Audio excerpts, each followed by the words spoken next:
कमला नगर में आयोजित भागवत कथा में कथावाचक भरत उपाध्याय जी के मुखारविंद से रामचरितमानस के बारे में बताया गया, जिस दौरान सभी श्रद्धालुओं ने कथावाचक की कथा को बड़े ही श्रद्धा भाव से सुना। कथावाचक भरत उपाध्याय जी को सुनने के लिए क्षेत्रीय विधायक पुरुषोत्तम खंडेलवाल भी कथावाचक जी की कथा को सुनने के लिए आए। कथावाचक ने कथा के 5वें दिन दशरथ और कैकेयी के संवाद को लेकर भक्तों को सुनाया। उन्होंने कहा कि कैसे मंत्रा के कहने पर कैकेयी ने दशरथ से 2 वरदान मांगे। विधायक पुरुषोत्तम खंडेलवाल ने कहा कि आज के दौर में जो नई पीढ़ी को समझना चाहिए कि आज भी प्रभु के बिना कुछ भी नहीं है।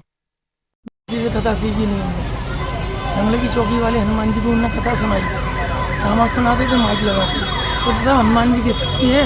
वो यहाँ बैठते हैं तो जंगल की चौकी वाले हनुमान जी स्वयं आकर उनकी बुद्धि में क्या बुलवाते हैं कि हनुमान जी जाने और व्यास जी जाने। व्यास जी का कहना है कि मैं कथा के व्यास पे बैठता हूँ, जितने मुझे याद रहता है उसके बाद तो मैं सब भूल जाता हूँ। अब हम घर जाके पूछेंगे क्या तुमने पसंद करा, क्या कहा, कुछ नहीं पता। तो मैं कह रहा हूँ ना, हनुमान जी बैठते हैं, हनुमान जी बुलवाते हैं। अब हनुमान जी गए, कल फिर आएंगे स्थान ग्रहण करेंगे। बहुत सुंदर, अति सुंदर। हमारा तो जंगली की चौकी बाबा से बहुत पुराना नाता रहा है, बहुत समय, बहुत उनका आभारी हूँ मैं कि उन्होंने इस लायक समझा, उन्होंने मुझे इस लायक करा के ये प्रोग्राम करवाने के लिए। और गोपी गुरु जी का मैं बहुत तहे दिल से आभारी हूँ। और ये जो राम कथा का जो यहाँ प्रकरण 6वां दिन आज जो है, भाव विभोर होकर लोग आज दिन पे दिन लोग बढ़ते जा रहे हैं। लोगों को जैसे जैसे पता चलता जा रहा है, बहुत सुंदर कथा का प्रवचन चल रहे हैं, कथा हो रही है, लोग भाव विभोर होकर आ रहे हैं और बहुत उत्साह है लोगों में। और मैं जानता हूँ कि ये अपने जैसे जैसे ये अग्रसर होती जाएगी कथा, वैसे वैसे बहुत आनंद के साथ यहाँ सभी लोग बड़े भाव विभोर होंगे और सब इसमें सम्मिलित होंगे। मैं बहुत आपके माध्यम से 3 घंटा की कथा जो है 5 घंटा चली है, क्यों चली है क्योंकि श्रोताओं का हृदय का जो आनंद उमड़ रहा था, उसको देखते हुए जो कथा बढ़ती चली गई। और आज की कथा जो मैं अपने उससे क्या बड़ाई करूं, जो तो आपने जो है श्रोताओं से पूछा होगा वही बताएंगे। यहाँ तो जो है भगवान का किंकर है, भगवान का दास है, ये क्या कथा कहेगा। भगवान के इस मुखारविंद से हनुमान जी जो बुलवा देते हैं, सो बोल देते हैं, हमें कचू ना मालूम जो हमने क्या कथा कही है क्या ना कही।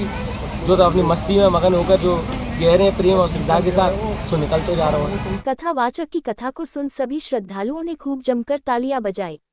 पोच वीडियो लंगड़े की चौकी मंदिर के महंत गोपी गुरु ने कहा कि कैसे दशरथ ने कैकेयी को समझाने की कोशिश की, परंतु कैकेयी नहीं मानी और राम को 14 वर्ष का वनवास दिलाने पर अड़ गई।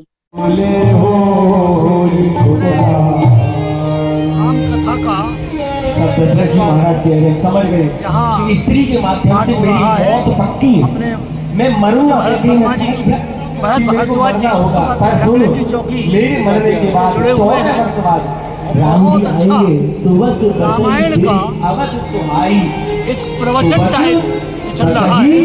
इतना ज्ञानवर्धक, प्रेरणादायी और समाज सुधार वाली जो कथा है, वास्तव में ये कथा तो नौजवानों को जरूर सुनना चाहिए। परवास है, वास्तव में बड़ा आनंद आ रहा है। लेकिन मेरी मजबूरी है कि मैं बाढ़ के चक्कर में भी हूँ, इसलिए फिर सुनूंगा। बहुत आनंद का विषय है, इतनी अच्छी कथा बहुत कम सुनने को मिलती है। बहुत बहुत शुभकामनाएं, भक्तगणों को शुभकामनाएं और हमारे व्यास जी को बहुत बधाई। कथा में आए विधायक पुरुषोत्तम खंडेलवाल ने व्यास जी का माला पहनाकर उनका स्वागत किया, तो वहीं व्यास जी ने उनको हनुमान की तस्वीर भेंट की।